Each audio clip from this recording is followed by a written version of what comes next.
मध्य प्रदेश का सीधी जिला हमेशा से ही सुर्खियों में रहा है। खासतौर पर शिक्षा व्यवस्था की हालत किसी से छिपी नहीं है। आज आपको ऐसा स्कूल दिखाते हैं जिसमें 1000 से ज्यादा छात्र हैं, लेकिन ना तो आपको स्कूल की बिल्डिंग दिखेगी और ना ही कोई शिक्षक, क्योंकि स्कूल सिर्फ कागजों में ही चल रहा है और शिक्षा को ही व्यापार बना दिया गया। देखिए हमारी ये रिपोर्ट। सीधी में शिक्षा माफिया सक्रिय, खंडर में धंधा रहा फल फूल। शिक्षक नदारद, छात्र है नहीं, सिर्फ कागजों में चल रहा है स्कूल।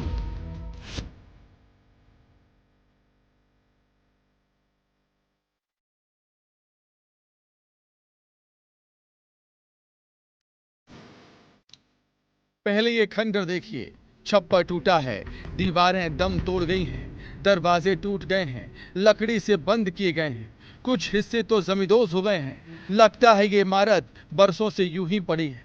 लेकिन आप जानकर हैरान रह जाएंगे कि ये सीधी के भीतरी डानी टोला का एक हायर सेकेंडरी स्कूल है। वो तो गनीमत रही कि यहाँ का बोर्ड अभी सही सलामत है, तो ये पता भी चल गया।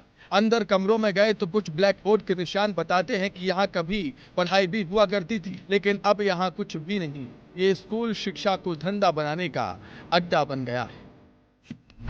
कागजों में चल रहा है हायर सेकेंडरी स्कूल। स्कूल में 10 से 12वीं तक 1100 बच्चे दर्ज। बच्चों को मोटी फीस लेकर एडमिशन दिया जाता है। बच्चे दूसरी जगहों पर जाकर पढ़ाई करते हैं। बच्चे सिर्फ यहाँ परीक्षा देने ही आते हैं। नकल कराकर बच्चों को पास करा दिया जाता है। स्कूल जब लगती ही नहीं है, केवल कागज में ये स्कूल धंधा के रूप में चलाई जा रही है, और जबकि करोड़ से ऊपर का इसका टर्नओवर केवल 10वीं 12वीं का है। करोड़ से ऊपर का इसका टर्नओवर केवल 10वीं 12वीं का है, और स्कूल पे कोई ध्यान नहीं देते हैं। पूर्व की जो समिति थी, उस समिति को हटा करके इस समिति पे जबरन लोगों ने कब्जा कर लिया है। ये स्कूल बेहद पुराना है, जहाँ पहले आसपास के कई गांवों के बच्चे पढ़ने आते थे। ये शिक्षा का केंद्र हुआ करता था, लेकिन आज सिर्फ शिक्षा को व्यापार बनाने का अड्डा बन चुका है। लोगों का कहना है कि 10 साल से स्कूल नहीं खुला, ना तो शिक्षक आते हैं और ना ही छात्र। लोगों का कहना है कि स्कूल दोबारा शुरू होना चाहिए ताकि यहाँ के बच्चों का भविष्य संवर सके।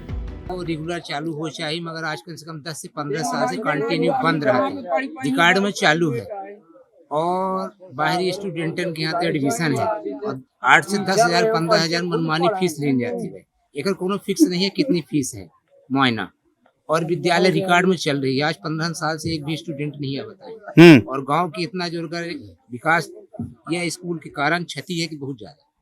पर ये स्कूल अभी तक बराबर नहीं चल पा रही है। हाँ।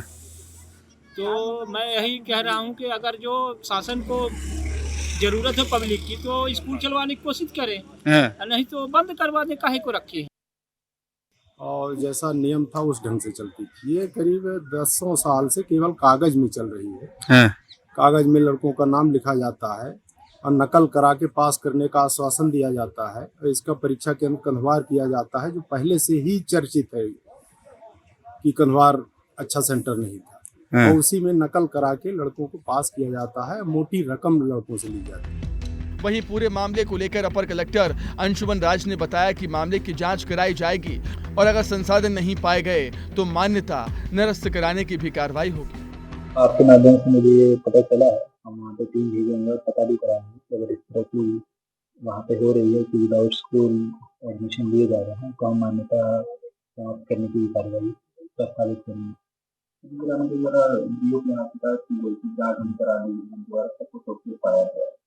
मेरे संज्ञान में मैटर नहीं था, मैं एक बार डीओ से इसमें रिपोर्ट लिखा। न केवल ऐसे स्कूलों की मान्यता रद्द होनी चाहिए, बल्कि संचालकों पर भी सख्त कार्रवाई होनी चाहिए जो शिक्षा को व्यापार बनाने का काम कर रहे हैं। ये आने वाली पीढ़ी के भविष्य को खोखला कर रहे हैं, तो जरूरतमंद बच्चों के भविष्य से भी खिलवाड़ किया जा रहा है। हैरानी होती है कि बरसों से ऐसे स्कूल चल रहे हैं, लेकिन जिम्मेदार अनजान बने हैं। क्या अधिकारी सच में बेखबर है, या फिर शिक्षा विभाग का अमला भी इसमें बराबर का हिस्सेदार है? विस्तार न्यूज के लिए शरद गौतम की रिपोर्ट।